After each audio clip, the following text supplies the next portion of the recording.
But the other thing you heard there in the intro, before the Bagel Boss guy, was part of the interview that Bayley gave to Christine Leahy on her Fox Sports 1 show, Fair Game, that made news this week. Fox is already having WWE talent on its programming in preparation for the big SmackDown debut this October. The synergy has begun. It's going to be great to hear Joe Buck talking about SmackDown during the World Series this year. And so it's already begun. And Leahy had Bayley on, and she asked Bayley to name the first thing that fans would be surprised to learn about life on the road for a WWE superstar. And Bayley said, well, it's not pretty. It's actually pretty hard. And the hardest part is the driving that they have to do after the shows. Sometimes they could finish a show, pretty late, and then have to drive 4 or 5 hours just to get to the next town for the next show. And sometimes they drive through the sketchiest neighborhoods. You don't know where you are. You can get lost. You run out of gas. She says it happens. She says it never happened to her. She herself never ran out of gas, but she's had a few close calls where she's had to take her foot off the pedal for a while, I guess to conserve gas so she didn't run out. And Leahy was incredulous. She could not believe that these WWE superstars, you guys are superstars. She couldn't believe that these WWE superstars, that they had to drive themselves around, that they didn't have a driver waiting for them after the show was over. Oh, hey, you worked a long day. Here's your driver to take you to the next town. I don't know what she's expecting, You have a mint and a pillow waiting for you in the back seat. You want a foot rub? You want a foot massage too while you're at it? I don't know. But she was incredulous. She could not believe it when she heard this. Couldn't believe it. And with a full tank of gas, too. They should have a driver waiting for them with a full tank of gas. So she couldn't believe that they had to go out and buy their own rental cars and drive themselves, or rent, the rental cars and drive themselves. And Bayley said, well, and you could tell she was getting very uncomfortable. And she said, well, we do it 5 days a week. And yeah, the company can't do that for 30 superstars every single week. To which Leahy responded, I don't know. I think they make a lot of money off you guys. And Bayley agreed with that. She said, well, they do. And Leahy, she even offered to help negotiate their new collective bargaining agreement, which would imply they already have a CBA, that they already have a collective bargaining agreement. And Bayley informed her, we do not. And Leahy said, well, let's make one. And she even later on, when they posted the clip on Twitter, Leahy posted the clip and she had the cap. And by the way, that clip has since been taken down. I don't know if the full interview has been taken down, if it was on YouTube and now it's not there, but on Twitter, they took that clip down, which is very interesting. But she tweeted it initially, and she had the caption with it. She said, shocked to hear this, happy to help with the CBA negotiation anytime. Now, other sports leagues, and I was amazed at how many messages there were. What is the CBA and this and that, especially when, this thing called Google exists. But other sports leagues, they have collective bargaining agreements. The Major League Baseball Players Association, they were one of the first, I think, if not the first, to negotiate an agreement like that in sports, at least in this country. That was many, many years ago, many decades ago. The NBA has one as well. It's basically an agreement between the Players Association and the league. All of the team owners, that spells out things like salary cap, player contracts, revenue splits, all sorts of things. They have a union, and the union then works on their behalf to make a fair deal. And every few years, things flare up. The players threaten to strike. It's happening right now, in fact. Just last week, we had the MLB All-Star Game, and a lot of the players were openly talking about wanting big changes in the next CBA before the current one expires. They've got 2 years left, and if they don't see some big changes, they're threatening to walk out. And they did it. It was over 20 years ago, 25 years ago. There was, a big walkout in baseball, and it really affected things. So they're already threatening before this current CBA even expires. You can see why Vince McMahon would not want to ever deal with a union or any kind of players association type organization, and why he was more than happy to stomp out whatever Jesse Ventura was trying to organize before WrestleMania 2 when Hulk Hogan ratted him out. you could see why he would feel that way. I mean, put yourself, I'm not saying it's right or wrong, but put yourself in Vince McMahon's shoes. Would you want to have to deal with something like this? It's no wonder that they have snuffed out any attempts like that over the years. Anyway, Bayley looked and sounded mortified when this was even brought up, because what is she supposed to say? She didn't expect this. And she's sitting there. She's, at the time, SmackDown Women's Champion, and she's gets this curveball thrown to her, which was not meant to be a gotcha type question. The interviewer legitimately thought that this is the way things worked, and she was shocked to find out that it wasn't. And now Bayley is in this really uncomfortable position. And what's she going to say? Yes, I think we should have a union. I mean, that's practically a cuss word to Vince McMahon, even though the irony is that Vince McMahon was part of a faction 20 years ago in his own company called the Union. Talk about an inside joke.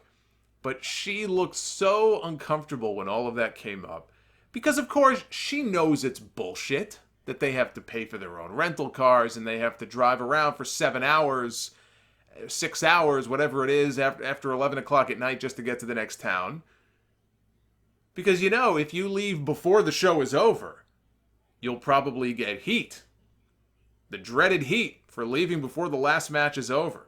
So none of this, hey, I'm in the first match, this is great, I'm going to work and go shower and get an early start to get to the next town. Oh, no. Oh, no.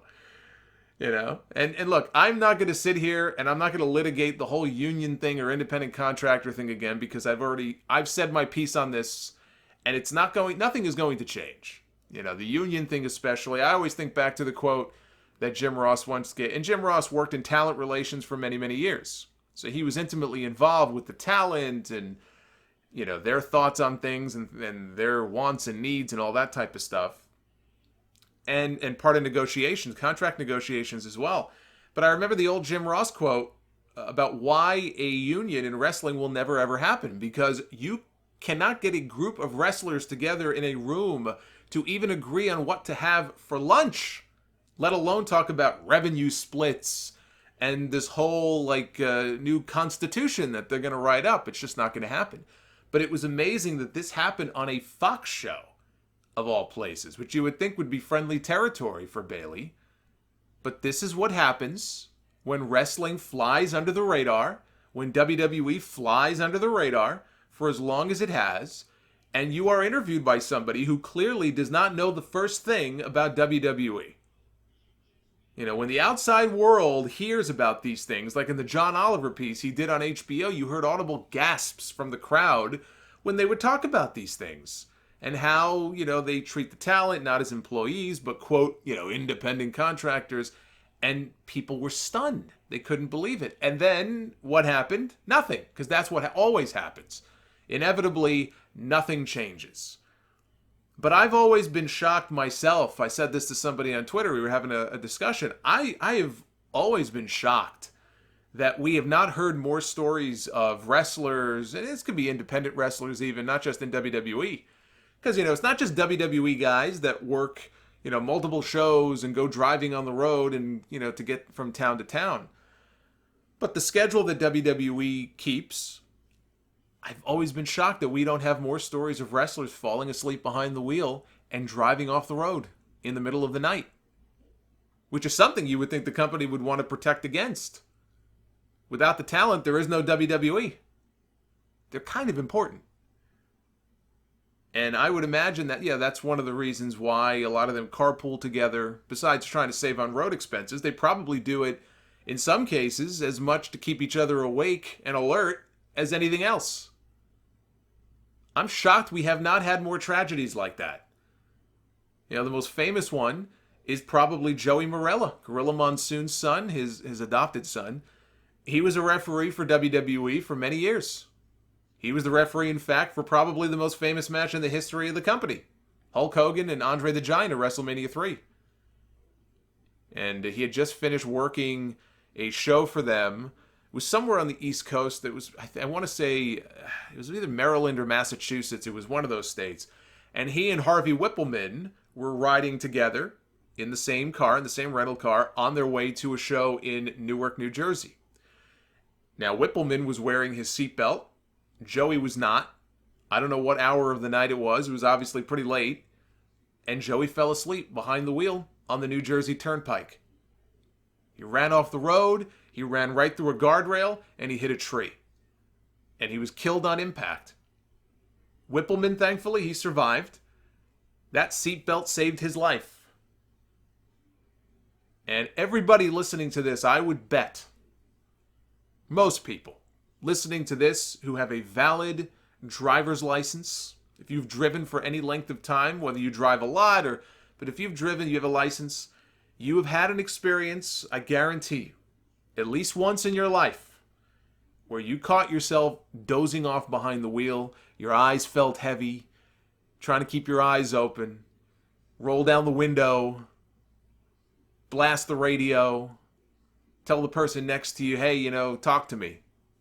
Trying to keep alert, trying to keep awake. It's a very scary thing. It's happened to me. Very scary experience. And, my father was a truck driver. Many of you know that. He was a truck driver. It happened to him all the time. He would have to pull over when it got really bad because he was on the road so much. Hours and hours and hours on end. He practically lived on the road. And when he passed away 4 years ago, that's what happened. He wasn't in his truck, thank God. He was in his car. He was in his SUV. And thankfully, nobody else was hurt. But he fell asleep behind the wheel. That was not a pleasant phone call to get the next morning. So, I'm a little more sensitive to stories like that. But for all the money that WWE makes, forget the whole personal drivers for chauffeurs for everybody, forget that. How hard would it be to rent a bus or 2 buses? If they're all going to the same place anyway, if you're on the same brand, you're going to the same city the next day. How hard would it be to rent a couple of tour buses to take them to the next town late at night when the show is over? Now, maybe they want to drive themselves because they want to find a place to stop and eat. Maybe they can, who knows, maybe they can provide catering on these buses. I mean, they probably end up in McDonald's, these guys, most of the time anyway, because how many places are open at that hour? If it's midnight, if it's 1 o'clock, 2 o'clock in the morning, and you're trying to eat healthy, how many of those places do you think Pita Palace is going to be open in the middle of the fucking night? Of course not. And there is the argument that not everybody is going to want to be bussed around all the time. Maybe they like driving themselves and having the freedom to do what they want to. They want to stop off somewhere, they can stop off somewhere. But how difficult would it be to offer that as an option? Take a poll. Maybe they have. I'd love to know. Have they taken a poll before? Have they asked the talent if this is something they might be interested in? Certainly nobody in the company, when they get called out on stuff like this or people bring this up, they've never said, well, WWE did ask us, and, I've never heard of that before. I'm going to assume the answer to that is no. How hard would it be to offer that option? And why wouldn't you want to? This company is worth billions. It's not a matter of they can't. They can't afford. They can't. But maybe they should. Maybe it's the sort of thing that, frankly, they should have done a long time ago. I think there's a certain acceptance to some of these things, some of these practices, because that's just the way it's been for so long. Well, that's the wrestling business.